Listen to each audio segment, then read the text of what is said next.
Classic physics. मैं बोलता हूँ 12th का फिजिक्स, जहाँ न्यूटन, ग्रेविटी, F बराबर एम ए, रे के संवेग संरक्षण के नियम वगैरह। तो क्लासिक फिजिक्स को ये कहा गया कि इसके आधार पर प्रकाश या फोटोन को नहीं समझाया जा सकता।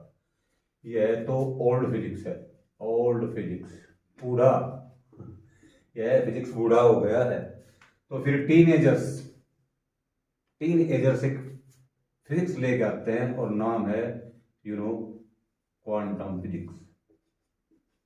और क्वांटम फिजिक्स की दो सहायक है, प्रोबेबिलिटी फिजिक्स और एक इसके साथ में आइंस्टीन की है रिलेटिविटी। ये तीनों इसको ऑब्जर्व करने की कोशिश करते हैं, मगर फोटोन या प्रकाश इनकी पकड़ से बहुत दूर है, मतलब वो इनको नहीं मिल रहा है। ओके। और ये क्या, देखिए कुछ देर बाद ये होता है, इसके बाद की रिसर्च जहां प्रोबेबिलिटी फिजिक्स, क्वांटम फिजिक्स और रिलेटिविटी फिजिक्स तीनों फेल हो जाती है। ये तीनों फेल हो गई, लेकिन प्रकाश यानी लाइट की जो एक्चुअल इमेज है वो इनको हाथ नहीं दी। और यही कछुआ, जिसको ये ओल्ड फिजिक्स बोल रहे थे, ओल्ड फिजिक्स, ठीक है, नहीं तंज नहीं है, क्लासिक फिजिक्स। ये बोल रहे थे आइंस्टीन साहब कि क्लासिक फिजिक्स जो है, न्यूटन वाली जो फिजिक्स है, वो लाइट की नेचर को नहीं समझा रही है।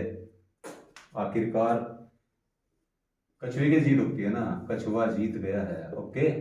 और अपनी एक अलग फिजिक्स, बिल्कुल अलग फिजिक्स, इन सब को वॉच करके, पूरा गहन अध्ययन करके और इनसे 2 कदम आगे यानी कि लाइट की प्रकाश से भी तेज ये ओल्ड फिजिक्स पहुंची और इसने अपनी एक दुनिया बना ली। उसका नाम है सीवीटोन वर्ल्ड। सीवीटोन वर्ल्ड, ये सीवीटोन वर्ल्ड है, सीवीटोन फिजिक्स कहे या फोटोन फिजिक्स, ठीक है, ये किसी भी नाम से आप करो, सीवीटोन वर्ल्ड, सीवीटोन फिजिक्स या फोटॉन का फिजिक्स, लाइट का फिजिक्स, इसी के आधार पर समझाया जा सकता है। यानी कि लाइट की जो एक्चुअल नेचर है वो केवल सीवीटोन फिजिक्स के या फोटोन फिजिक्स के आधार पर ही समझाई जा सकती है। फोटोन फिजिक्स, ओके, बट मैंने इसको नाम दिया है सीवीटोन फिजिक्स। दोस्तों ठीक है, बाद में करूंगा, वरना मैं इधर उधर पहुंच जाता हूँ, वही काम है ना यार मेरा, तितलिया वर्ग।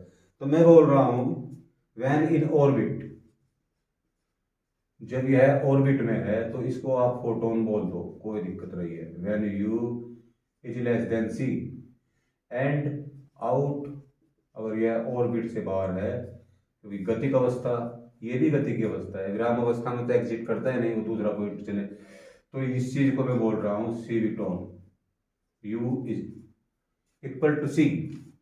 देखिए पॉइंट के आधार पर मैंने कुछ लिखा हुआ है वो समझाता चलूंगा, जहां जिस चीज की समझाने की जरूरत पड़ेगी। ये चीज आपको बिल्कुल नहीं, अभी ये सोच लीजिए कि मैं सफेद झूठ बोल रहा हूं। नंबर 1 सफेद झूठ, इसका विराम द्रव्यमान यानी फोटॉन या सीवीटॉन, आप इसे कुछ भी बोल लो, सीवीटोन और फोटोन का विराम द्रव्यमान इन्फिनिटिव, अनंत है, एम नॉट इज इन्फिनिटिव। जबकि आइंस्टीन साहब के जो फोटॉन का विराम द्रव्यमान है वो 0 है, ठीक है, अपोजिट बात है थोड़ी सी वही है। मेरा भी फोटोन या सीवीटोन की इसके बात करें, फोटोन की अवस्था में भी और सीवीटोन की अवस्था में। मैंने बोला था, देखो पिछले पहले वीडियो में बताया था, जब ये ऑर्बिट में यानी कि इलेक्ट्रॉन के अंदर अपनी ऑर्बिट में कक्षा में घूम रहा है तो फोटोन है, वही तो गतिक अवस्था में क्या है, ये सीवीटोन है। तो विराम अवस्था में एग्जिस्ट नहीं करता, विराम अवस्था में, मतलब इसके लिए यू जो है वो एग्जिस्ट नहीं करता, जीरो, ये कभी भी विराम अवस्था में नहीं पाया जाएगा। ठीक। नंबर थर्ड, देखिए इनको लिखने के बजाय अगर मैं समझाऊं बात तो वो आप ठीक है नोट कर लो, वो वीडियो में सब है। यह एक आवेशित निर्वात का कैप्सूल है। ओके, मतलब कण नहीं बोल रहा हूं मैं इसको, यह एक आवेशित, अरे ये तो बड़ी बात है भैया, वो तो बोल रहे हैं अनावेशित है। निर्वात का कैप्सूल, मैंने बोला है निर्वात का कैप्सूल, आपको पता है मैंने इसे नाम भी इसीलिए दिया है कैप्सूल ऑफ वैक्यूम, सीवी, ठीक है, सीवीटोन। यह एक आवेशित निर्वात का कैप्सूल है। यह बहस मैं थोड़ा बाद में करूंगा कि यह आवेशित है तो कैसा आवेश है, ठीक है, और यह आवेशित होते हुए भी इलेक्ट्रिक फील्ड और मैग्नेटिक फील्ड में क्यों इस पर फोर्स नहीं लगती। नंबर फोर, देखिए अब मेन चीज है, ठीक है, ये पॉजिटिव और नेगेटिव चार्ज इतनी शीघ्रता से चेंज होते हैं कि किसी भी विधि द्वारा इनकी स्थिति को दर्शाना मुश्किल है। मतलब ये पॉजिटिव चार्ज भी है और नेगेटिव चार्ज भी है, लेकिन ये इस तरह से चेंज होते हैं, इतनी तेजी से बदलते हैं कि वो भी नहीं कि प्रोटॉन जो न्यूट्रॉन में बदल रहा है, न्यूट्रॉन फिर प्रोटॉन में बदल रहा है ना भी केवल, ठीक है, उससे भी पावरफुल कुछ है। उससे भी पावरफुल कुछ है। पॉजिटिव नेगेटिव इतनी शीघ्रता से बदल रहे हैं कि किसी भी क्षण किसी भी टाइम हम इसको ना पॉजिटिव कह सकते हैं और ना नेगेटिव कह सकते हैं, ठीक है। मैं प्रकाश का अपवर्तन जब समझा रहा हूं तो आपको सारी बात जो है वो क्लियर हो जाएगी। देखो मैं अभी इसको मिटा रहा हूं, मैं ये भी बताऊंगा कि ये सब क्या है। ओके, ये पॉजिटिव नेगेटिव कैसे दिखाई दे रहे वो सब अब मैं अभी बताता हूं, लेकिन अभी आपको मेरे साथ करना पड़ेगा सीवीटोन के साथ सफर पर। Scattering in vacuum edge like see, yes, निर्वातित कैप्सूल निर्वात में बनी असंख्य निर्वात नलिकाओं से स्केटिंग करता हुआ गमन करता है तथा इसकी कुल ऊर्जा संरक्षित रहती है। ये तो बड़ी मुझे बात है भाई, उनकी तो पता नहीं रहती है नहीं रहती है, मास चेंज होता रहता है ना। इलेक्ट्रिक फील्ड और मैग्नेटिक फील्ड उन दो बलिडों का कार्य करते हैं जो इनके लिए सुरंग व गर्त का निर्माण करती है। भाई को देखिए वो क्या बोल रहा है, देखिए निर्वात नलिकाएं, अगर मैं कहूं कि केस नली, ओके, केस नली, तो क्या पहले मैं नली बता देता हूं आपको क्या है। तो अगर केस नली और वो निर्वात की नली, ठीक है, निर्वात नली बोल देता हूं मैं, नलिका नहीं बोल रहा, निर्वात नली। तो ये देखिए कि अगर यह सूर्य है, यह पृथ्वी पर सरसों का एक दाना, सरसों का दाना, साइज देख लीजिए आप, ओके। केस नली यानी जो बाढ़ की जितनी बारीक नली है, जैसे पृथ्वी पे अब जब हम इसने अपने सौर मंडल में जिसको केस बोल रहे हैं, बाढ़ की इतनी बारीक नली को क्या बोलते हैं हम, केस नली, जो बाढ़ जितनी बारीक नली है। अगर वो सूर्य है तो निर्वात की जो नली है वो सरसों का दाना है। फोटोन भी तो ऐसा ही है, फोटोन भी ऐसा ही है। आपके किसी इस तरह के कमरे में जहाँ पे पुताई नहीं हुई है और केवल आपको रेत के कण दिखाई दे रहे हैं, सीमेंट के तो दिखते नहीं इसमें, 10 फीट गुना 10 फीट गुना 10 फीट, सोचिए अंदर एक बल्ब जला दीजिए 100 वाट का, कोई भी ऐसा कण नहीं है जिस पर फोटान ना हो। और एक कण पर ये समझिए करोड़ों अरबों खरबों फोटान हो सकते हैं। ओके, तो ये बहुत छोटी चीज है, इसकी केवल कल्पना मात्र ही आप कर सकते हो।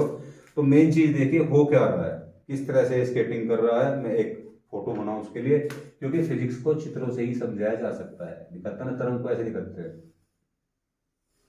ऐसे दिखाते हैं ना तरंग को, इस तरह से। तो ये बंदा क्या कर रहा है, इस पे स्केटिंग करता हुआ निकल रहा है। किस तरह से निकल रहा है, ये कैसे पढ़ते हैं, ई और बी उन दो बलिडों का कार्य करते हैं, वो सब समझ में आएगा। देखो ई और बी, देखो आपने देखा हो कहीं भी जब प्रकाश को दिखाते हैं तो इधर बी का फैक्टर और इधर क्या इलेक्ट्रिक ई का फैक्टर, और इधर क्या दिखाते हैं मैग्नेटिक फील्ड बी का फैक्टर। इलेक्ट्रिक फील्ड और मैग्नेटिक फील्ड ऐसे दो ब्लेड हैं, आपने बाहुबली देखी हो तो ऐसे घूमते होते हैं ना, वो इस तरह से, वो बिल्कुल इंजन के आगे लगा दिए गए हैं। इंजन, हाँ हाँ, फोटॉन एक इंजन है और उसके पीछे जो प्रकाश है वो एक ऐसी ट्रॉली है जिसमें क्या प्रकाश जो है वो भर दिया गया हो और वो उस ट्रॉली को खींच के लेके चल रहा है। अब सब आप देखिए, इलेक्ट्रिक फील्ड और मैग्नेटिक फील्ड दो ऐसे ब्लेड है जो उसके लिए सुरंग और गर्त उत्पन्न करते हैं। जो उसके लिए सुरंग और गर्त का निर्माण करते हैं, और वो इस पे स्केटिंग करता है। इस चीज को आप ऐसे समझिए, मिटा मैंने गलत दिया, देखिए पूरे एक चक्कर के लिए मैं दिखा रहा हूँ इलेक्ट्रिक फील्ड और मैग्नेटिक फील्ड किस तरह की चीज है। मैं ये कंफर्म नहीं हूँ कि ई को अप वाली पोजीशन दी गई है और बी को मान लीजिए डाउन वाली पोजीशन, समझ रहे हो ना, up down up down up down, यही तो चीज है। तो मैं ये कह रहा हूं कि जो जिसको हम एक सरंग बोल रहे हैं, एक्चुअली ये जो चीज है सरंग ए बी सी, तो ये जो ए बी सी है ये सरंग, एक्चुअली ये दो पार्ट है किस किस का, एक पॉजिटिव सरंग और एक नेगेटिव गर्त। भाई ये क्या है भाई, ये जो चीज है ए बी सी, इसका एक पार्ट ये है देखो ए बी, एक पार्ट है इसका बी सी। तो जो ए बी पार्ट है इसका वो एक पॉजिटिव होता है ना ऐसे, तो पॉजिटिव सुरंग, और ये जो पार्ट है इसका कौन सा बना आपका बी सी, ये डाउन है, ये अप है, ये अप है, ये डाउन है, क्योंकि इसको ऐसी प्रकृति दी गई है। ये इलेक्ट्रिक फील्ड हो सकता है या मैग्नेटिक फील्ड, तो उस टाइम ये क्या होगा, अगर ये मैग्नेटिक फील्ड है तो ये इलेक्ट्रिक फील्ड हो सकता है, कंफर्म नहीं हूं बिल्कुल। उसी तरह से आपने समझा होगा, तो ये समझो पहले कि ये पॉजिटिव सरंग उत्पन्न करता है। पहले आधे चक्र को देखिए 180 डिग्री तक क्या कंडीशन होती है, 90 डिग्री, ठीक है। तो 90 डिग्री तक का ये केस है कि electric energy convert to magnetic energy. वही स्प्रिंग की तरह, एक स्प्रिंग को अगर आप क्या करोगे, एक्सपेंड करोगे दूसरा, तो ये जो एनर्जी है क्या में कन्वर्ट होती है, मैग्नेटिक एनर्जी में। इलेक्ट्रिक एनर्जी क्या बनाती है, अप, और वो क्या बनाती है, डाउन। तो जिसके बाद वो उसको डाउन करके, पहले ये अप होता है इस तरह से और उसके बाद क्या होता है, डाउन, यानी इसकी प्रारंभिक स्थिति में लाने का यही प्रयत्न करती है। यहाँ पे आ गया, जैसे ही पॉइंट सी पे पहुंचते हैं तो इलेक्ट्रिक फील्ड और मैग्नेटिक फील्ड की जो डायरेक्शन है वो विपरीत हो जाती है, 180 डिग्री पर वो घूम जाते हैं, ठीक है। तो इसको तो आदत है अप की, तो ये अब इस दिशा में अप करता है, ये हो गए निगेटिव सरंग, ओके। यानी जैसे सरंग है उसी तरह से हम गरत को क्या मान सकते हैं, गरत को ये मान सकते हैं कि जो एक गरत है आपकी, यानी कि C D E, okay, C D E, ये सरंग है सी डी ई, ये मान सकते हैं जो इसका सी डी पार्ट है, ठीक है, जो इसका सी डी पार्ट है वो निगेटिव सरंग है, और जो इसका ये पार्ट है दूसरा जो कौन सा बनता है वो डी ई, वो एक पॉजिटिव गरत है, ठीक है। ये पार्ट हो गया सी डी, ये पार्ट हो गया डी। मेरे ख्याल से आप लोग समझ गए होंगे, एक पूरा चक्कर मैंने दिखा दिया, पूरा 360 डिग्री जब वो घूमते हैं ब्लेड, तो वो उनकी क्या स्थिति है कि पहले एक चौथाई चक्कर में इलेक्ट्रिक फील्ड अप करता है निर्वात को, ठीक है, और उसके बाद बी से सी तक जो मैग्नेटिक फील्ड है वो उसको क्या करता है, डाउन करता है, और इस स्टेज के बाद सभी की दिशाएं क्या होती है, 180 डिग्री घूम जाती है। क्वालिटी वही है, प्रॉपर्टी वही है, इसे अप करने की, उसे डाउन करने की, लेकिन इधर अप और डाउन क्या है वो दूसरी स्टेज में होते हैं। इधर अप ऐसे है और उधर डाउन क्या है वो ऐसे है, ठीक है भाई। मेरे पहले मैंने भी 1 घंटा वीडियो बनाया, वीडियो बनाने के बाद देखा क्लियरिटी नहीं है, आवाज ठीक है, उसके बाद फिर एक बनाया, उसमें पता चला कि भाई वीडियो की क्लियरिटी तो बेहतरीन है लेकिन आवाज तो बिल्कुल भी नहीं है, मेरा यही कनेक्ट नहीं हो पाया था। तो ये तीसरा वीडियो मैं बना रहा हूँ जनाब मेरी, लेकिन इस चीज को आप देखते चलो, मैंने इसको लिखा हुआ है एक्चुअली, अब सही उसमें आइए देखिए, मैं आपको बताता हूँ। तो मेरा क्या है, मेरा जो फोटो है देखिए, ये इस तरह से स्केटिंग करता हुआ इस पर चलता है, ठीक है, ऐसे मैंने बिल्कुल खाली कैप्सूल दिखाए हैं भाई, इनमें मास नहीं है बिल्कुल भी, इस तरह से ये चलता है, और प्रकाश जो है वो ऐसे चलता है, यानी प्रकाश अलग चीज है और फोटोन जो है वो क्या है, वो अलग चीज है, ठीक है। फोटोन मैं वही बोल रहा हूँ, एक ऐसा ट्रैक्टर है जो इस प्रकाश वाली ट्रॉली को जो है अपने पीछे खींच के ले जा रहा है, लेकिन फोटोन इस तरह से मूव करता है, ध्यान रखिएगा, और प्रकाश जो है वो ऐसे चलता है, ठीक है। एक दूसरी चीज, अच्छा मैं अपवर्तन समझा रहा हूँ आपको, उसके बाद मैं उससे पहले एक चीज बताता हूँ, क्योंकि ग्रेविटी जो है उसका कॉन्सेप्ट यहाँ आ गया है, ठीक है। अब तक की बात मेरी समझ में आ गई होगी ना, तो एक बार फिर से भैया देख लियो, सब लोगों की बुद्धि मेरी तरह तो नहीं है, अब कुछ तो डाउन भी, ओके। देखिए क्या चीज है ग्रेविटी, पहले मैं थोड़ी सी समझाऊं कि निर्वात, जिसको ये बोल रहे थे ना कि निर्वात जो है वो ईथर कण से निर्भर बना है, ये इसे कण तो बोल रहे हैं ईथर कण, भाई कण का मतलब पार्टिकल, पार्टिकल का मतलब मास, यानी कि मास तो है, पर फिर इन्होंने ऐसे ऐसे लिखा कि यह मासहीन है, मतलब द्रव्यमानहीन है, इसको लिखा इन्होंने भारहीन है। इसका मतलब क्या है, मैंने कहीं बुक देखी, कहीं में तो दिख जाएगा मासहीन है, लेकिन मासहीन जारी ने कहीं भी लिखा इसको, द्रव्यमानहीन कहीं लिख रखा, बस ये लिख रखा कि हाँ ईथर एक कण है जो भारहीन है। इसका मतलब ये कहना चाह रहे हैं कि द्रव्यमान तो है लेकिन इस पर ग्रेविटी का कोई असर नहीं है। उल्टी बात यार, खुद ही तो न्यूटन किसका है, न्यूटन भी तो आपका ही है। मेरे निर्वात को देखिए, यस निर्वात ईथर कण से बनकर मिला है।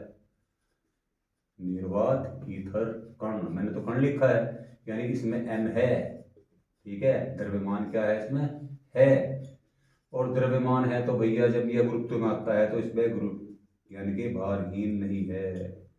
इस पे ग्रेविटी जो है वो काम करती है, इस पे ग्रेविटी काम करती है। और किस तरह से करती है, क्योंकि इस चीज को समझा कर फिर मैं क्या अपना सॉरी यार अपवर्तन समझाने जा रहा हूं आपको। ध्यान रखिएगा, निर्वात एक ईथर कण है जो द्रव्यमानहीन नहीं है और भारहीन भी नहीं है। हाँ, हम ईथर कण के मास को बस 0 मान सकते हैं, इसको 0 मान सकते हैं। मतलब ये वो स्टेज है कि नेक्स्ट स्टेज जो है बस वो 0 है। 0.000 के बाद आप अनंत तक 0 लगा लो तो उसके बाद जो स्टेज आती है जिसे हम बोलते हैं बस 0 हो गया, इसके बाद कुछ नहीं, तो वो चीज है। तो मैं इसको क्या मान रहा हूं, बिल्कुल 0। तो देखिए जहां निर्वात ही निर्वात है, जहां निर्वात ही निर्वात है वहां तो कोई प्रॉब्लम नहीं है, सब ईथर कण है, उनके बीच जो ग्रेविटेशन फोर्स है वो बिल्कुल 0, क्योंकि सबके मास क्या है 0। लेकिन जब ये चीज आती है किसी ग्रेविटी की कॉन्सेप्ट में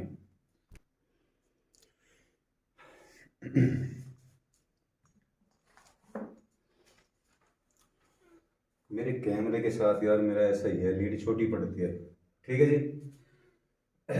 देखिए ग्रेविटी के कॉन्सेप्ट की मैं बात कर रहा था, मेरा कैमरा गिर गया था एक्चुअली। पृथ्वी लो या आप सन लो, देखो सन की तो कितनी बड़ी ग्रेविटी है। अगर पृथ्वी की बात करें हम ग्रेविटी की, तो श्रीमान जी हमारे सौरमंडल में जो सूर्य की ग्रेविटी है वो 100 लाइट ईयर।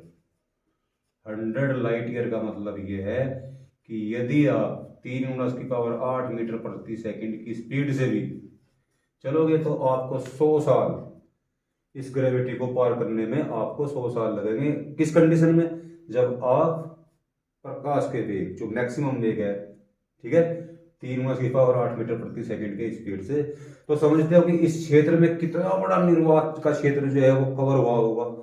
ये कितने बड़े निर्वात के क्षेत्र को कवर करता है आप समझ सकते हो, 100 लाइट ईयर। मैं मानता हूं कि एम बिल्कुल जस्ट वो चीज है कि नेक्स्ट जो स्टेज होती है 0 की, बस उससे पहले, ठीक है, 0.0000। लेकिन इतने बड़े, जब इतने बड़े आयतन की बात चलती है तो फिर हम इसको 0 नहीं लिख सकते। उस टाइम पे ये कुछ मास है, भले ही यह नैनोग्राम में हो, मैं कहता हूं हो सकता है किलोग्राम में होगा, ऐसी बात नहीं है, लेकिन मैं तो ये मानता हूं। बट अब तो निश्चित है, जी हाँ, ग्रेविटी में इतने बड़े कॉन्सेप्ट पर जब बात चलती है, ये बहुत बड़ी चीज है, इतने बड़े एरिया की जब बात चलती है, इतने बड़े आयतन की जब बात चलती है, तो उस आयतन का जो मास है वो मास मैंने उसका यहाँ क्या बना दिया है बताइए, द्रव्यमान केंद्र। तो इस पे तुरंत ग्रेविटी की फोर्स जो है वो लगती है। बट यू नो कि इसकी जो प्रत्यास्था है वो तो अत्यधिक है, वेरी हाई। तो वही चीज जैसे ही ये मूव करता है, क्योंकि वही चीज है भैया, देखिए तो पृथ्वी है, ऐसे हो ऐसे हो तो पृथ्वी पे आना ही आना है, छोटा मास है। तो जैसे ही इसकी तरफ चलता है, वाई के वजह से एफ वाई जो है वो क्या हो जाता है, उत्पन्न हो जाता है, एफ वाई यानी कि प्रत्यानयन बल।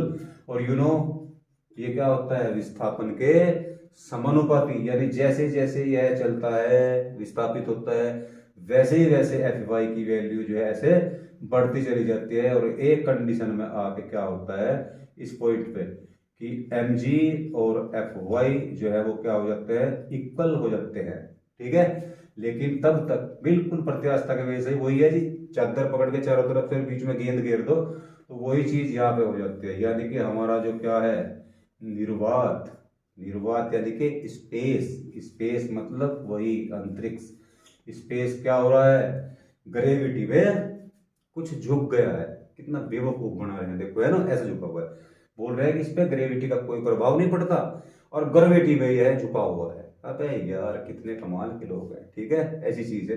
तो ग्रेविटी में क्या पोजीशन है इसकी, ये पोजीशन है, यानी कि हमारा जो क्या है स्पेस वो क्या हो गया है, अत्यधिक प्रत्यास्था के कारण और गुरुत्वीय बल के संतुलन के कारण क्या हो गया है, ये कर्व इस तरह से हो गया है, ठीक। और मेरा जो फोटोन है, मैंने आपको बताया था कि वो असंख्य जो निर्वात नली हो सकता है वो साथ के साथ ही क्रिएट करता चलता हो निर्वात नलिकाएं। तो निर्वात नलिकाओं में यानी पृष्ठ पर देख, किसी भी चीज को चलने के लिए पृष्ठ चाहिए होता है, करंट भी पृष्ठ पे चलता है। ऋजुरेख है मोशन यानी स्पर्श रेखे गति को स्पर्श रेखे गति क्यों कहते हैं, ऋजुरेखे गति को, क्योंकि इसमें स्पर्श जो है वो मांगता है, पृष्ठ पे चलता है बिल्कुल। ठीक है, पृष्ठ पे वो सुरंग करते बनने सब दिखाया मैंने आपको और दिखाऊंगा भी। तो ये इस तरह से ठीक, देखो किसी भी चीज के पृष्ठ पे तो चला जा सकता है, आप जानते हो धरती के पृष्ठ पे चल रहे हैं हम तो। अगर मान लीजिए आपको कोई लोहा है, इस तरह से लोहा दे दे आपको ठोस, तो क्या आप चल सकते हो, बिल्कुल भी। लेकिन हाँ, इसमें अगर आपको एक नली सी बना लो ऐसे यूं, तो आप पार निकल जाओगे या नहीं, क्योंकि यहाँ आपको पृष्ठ मिल सकता है, निकल जाओगे। यही चीज है बिल्कुल इस निर्वात में, इस तरह की नलियां जो है वो इसने हो सकता है साथ साथ साथ साथ क्रिएट करता हो, और उस नली के पृष्ठ पर ये चीज है पृष्ठ, तो यहाँ पे वो क्या करता है, मूव करता है, क्योंकि नली मुड़ गई है। ठीक है, मैं यह मानता ही नहीं हूं, यही है कि फोटॉन का इन नलियों में जो मोशन है बिल्कुल एक आदर्श द्रव के धारा रेखीय प्रवाह की तरह का ही मोशन है। जहां भी धारा रेखीय प्रवाह होते हैं वहां यही कॉन्सेप्ट है जनाब अली, कि मैं बोल रहा हूं कि जो सीवी टोन है वो निर्वात नलियों में बिल्कुल वही रूल यूज करता है, ए गुणा बी इज इक्वल टू नियतांक।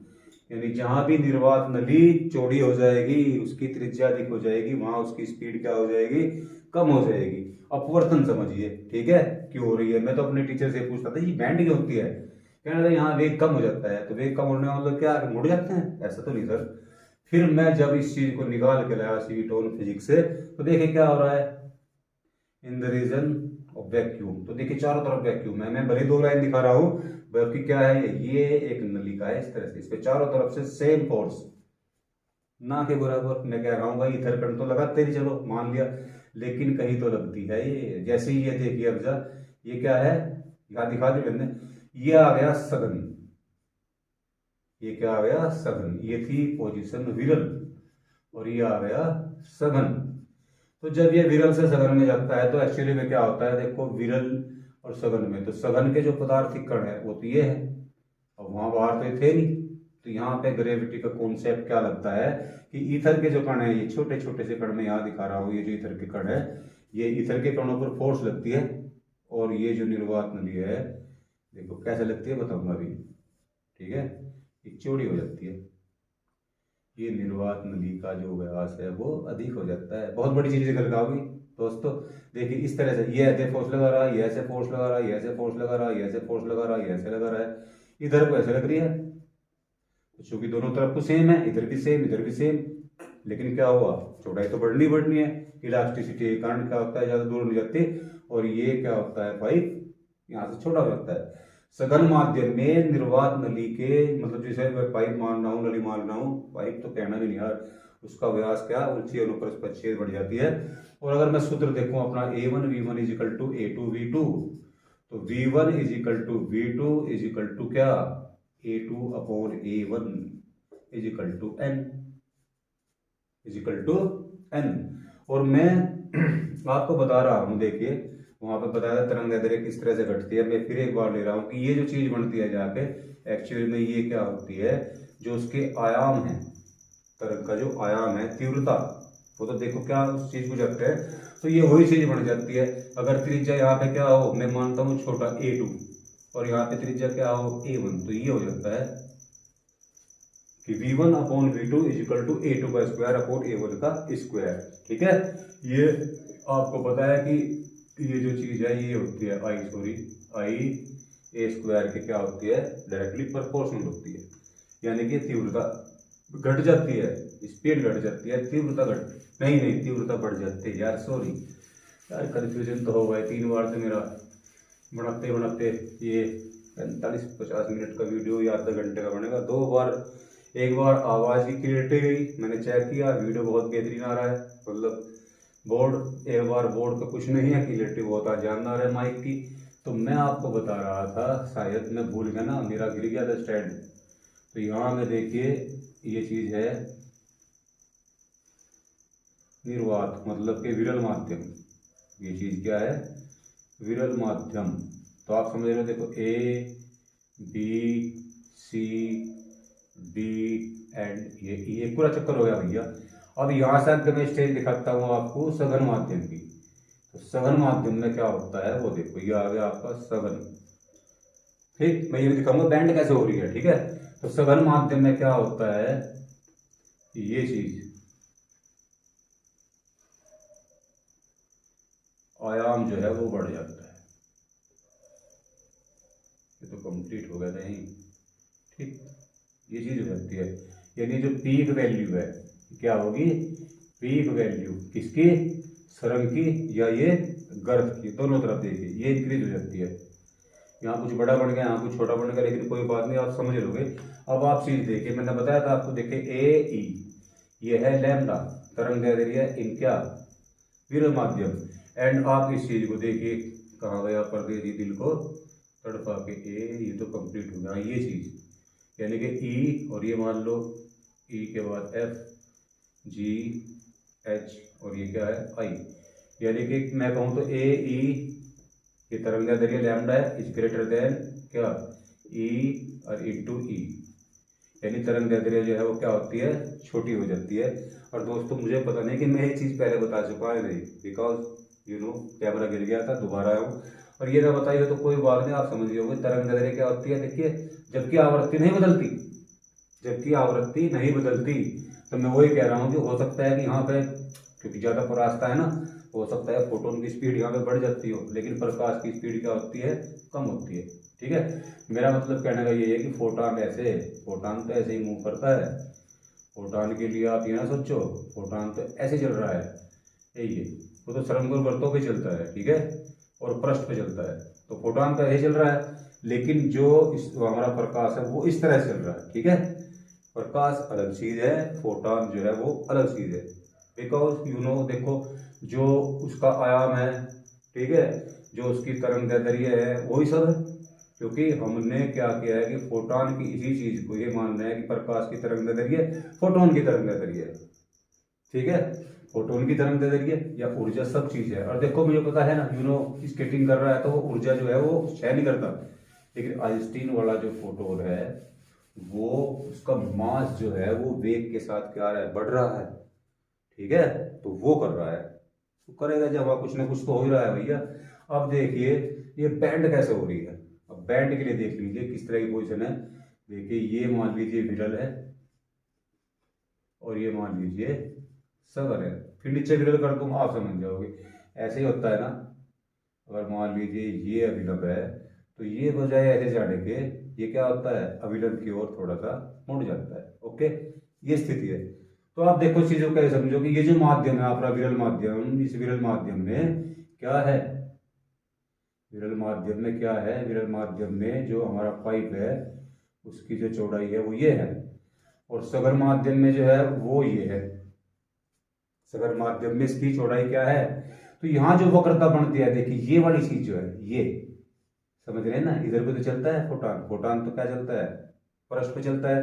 तो देखिए बैंड हो गया ना, इस तरह से बैंड हो जाती है। ये पॉइंट अब आपको कहाँ मिलता है, इस पॉइंट पे।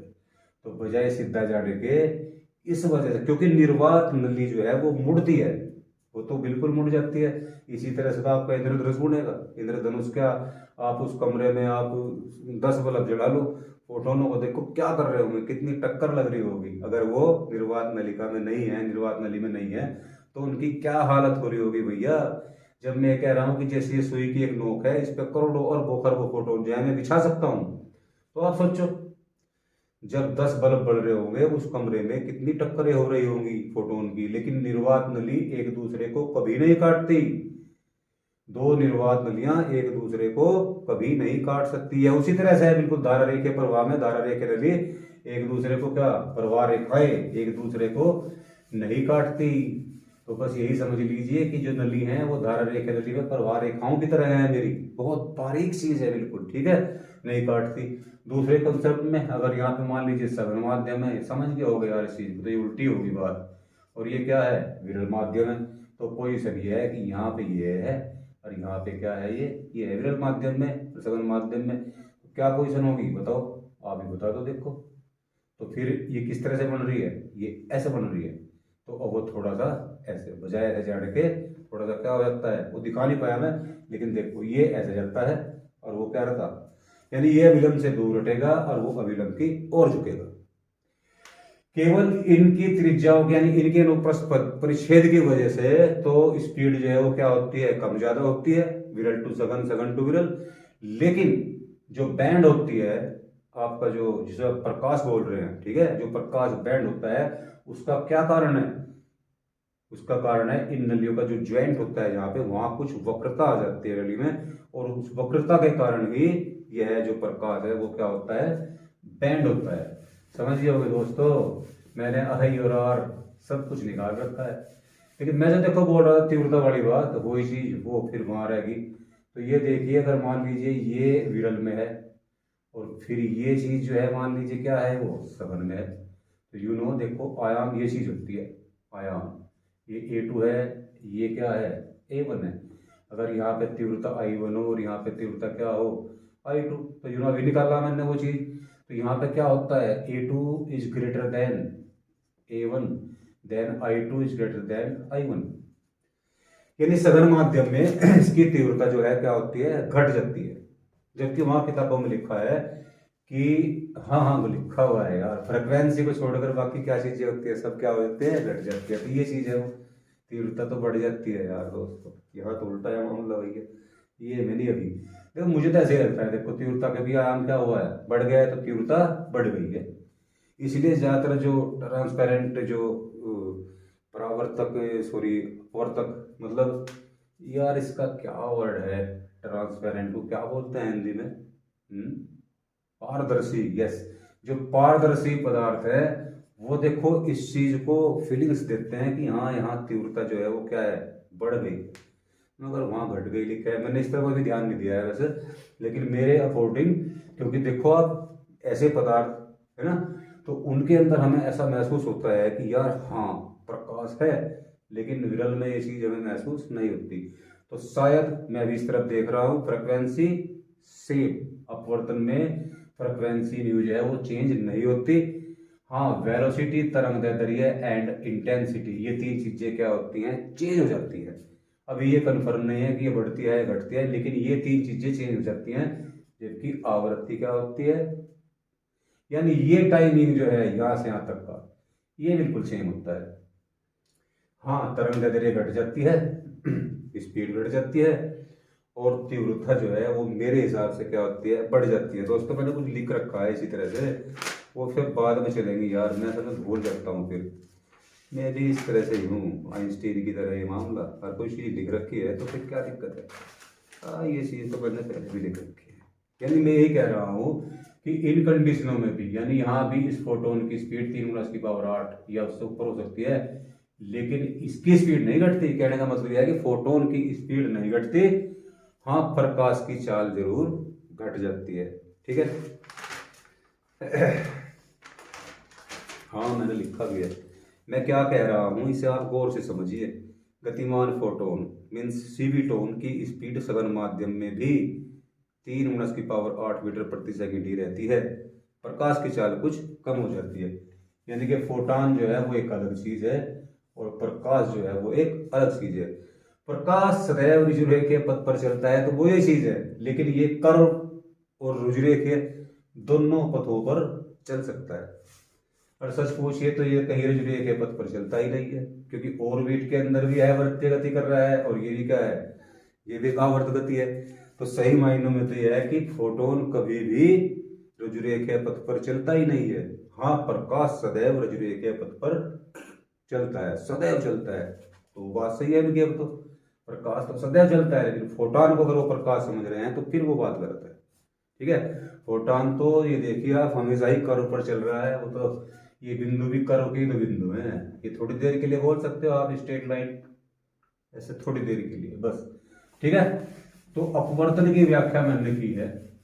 और दोस्तों अब इसके बाद, क्योंकि आप जानते हो सब समझदार हो, ये भी अपवर्तन ही है, प्रिज्म भी अपवर्तन ही है भाई बात। मगर ये समझो, देखो इनको तो बैंड किया जा सकता है ना, ये ऐसे इंद्रधनुष किससे बनाओगे आप, उस दीवाने से वो तो पागल है, बिल्कुल पागल। ठीक, अगर कभी देखिए, मैं इस वीडियो को अभी इतना लंबा नहीं खींच रहा हूँ क्योंकि मुझे अपवर्तन की व्याख्या करनी थी। परावर्तन की व्याख्या मैं पहले कर चुका हूँ और मैंने बताया भी परावर्तन की दो कंडीशन होती हैं। परावर्तन तो है ना, परावर्तन ही परावर्तन नहीं है। इसी की एक विशेष स्थिति ध्रुवण है, अलग ये अलग चीज है। और इसी की एक विशेष स्टेज जो होती है जब फोटॉन परावर्तित न होकर इलेक्ट्रॉन को ही उत्सर्जित कर देता है, तो वो चीज होती है फोटो इलेक्ट्रिक इफेक्ट। प्रकाश वैद्युत प्रभाव अलग नहीं है, यह भी क्या, प्रकाश के परावर्तन की एक स्टेज ऐसी आती है कि फिर यह क्या, इसका अस्तित्व समाप्त हो जाता है फोटोन का।